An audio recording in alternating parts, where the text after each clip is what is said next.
everybody. Thank you for coming. I'm going to talk today about the history of radio. All this information that I get together today that I'm going to talk about, I have it thanks to the database of the Library of Bucks County Community College. Nice librarian guide me to all this information, and I think it's going to be very interesting for you to know about how this big invention was made. So the history of the radio. The radio has been the first device for mass communication. It has allowed information to be transferred far and wide, not only nationally wide, but internationally. As well, this development of the radio began in the 1893 with Nikolai Tesla. The demonstration of wireless radio communications in St. Louis, Missouri. His work laid the foundation for those later scientists who worked to perfect the radio we now use. The man most associated with the advent of the radio is Guglielmo Marconi, who in 1986 was awarded the official patent for the radio by the British government. The early uses of radio were mainly for maintaining contact between ships out at sea. However, this initial radio was unable to transmit speech and instead sent Morse code messages back and forth between ships and stations on the land.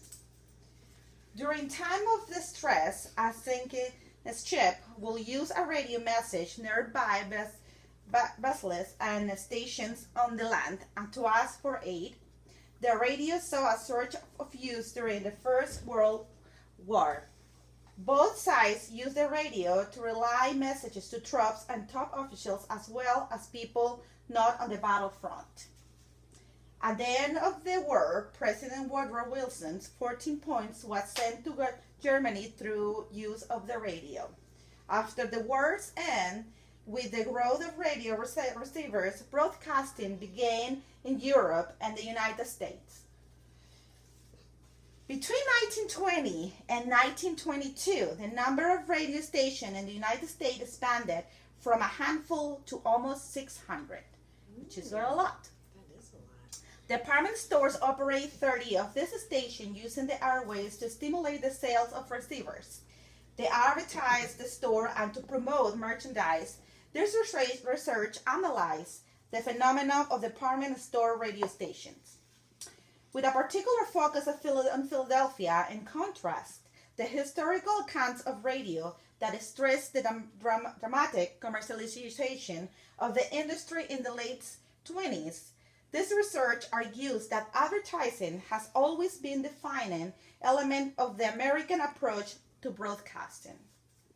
This amazing invention brought entertainment and gathered family together at home back in the day. Like G. Fred McDonald, who wrote a book, Don't Touch That Dial, Radio Programming in American Life from 1920s to 1960s, he claims that most Americans in the mid-20th century, radio was an amazing invention.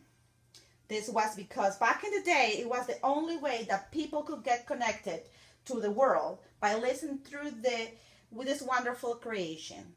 With just a twist of the dial, a listener could tune in the greatest personalities in the world, affairs, and show businesses.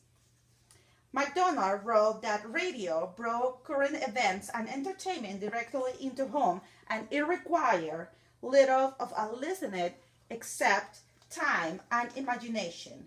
This means that this invention was very entertaining for people. He marked that America was in love with radio. It was not the news and music instead. America was hooked of an entertainment medium which showcased everything from time dramas, soap operas, sport actions, the detective stories, comedy shows, and the latest development in world news. The radio shows a variety of spectacles.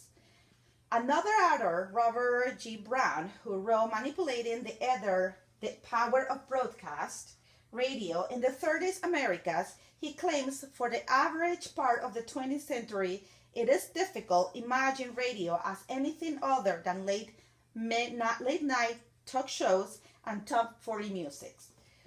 While most listening today is done either in the car or shower, 60 years ago, this activity took center stage in the living room tradition that served as an important aspect of life during the Great Depression. This shows how important getting together was. They enjoyed the time together by listening to the radio and forgetting what was happening at the time.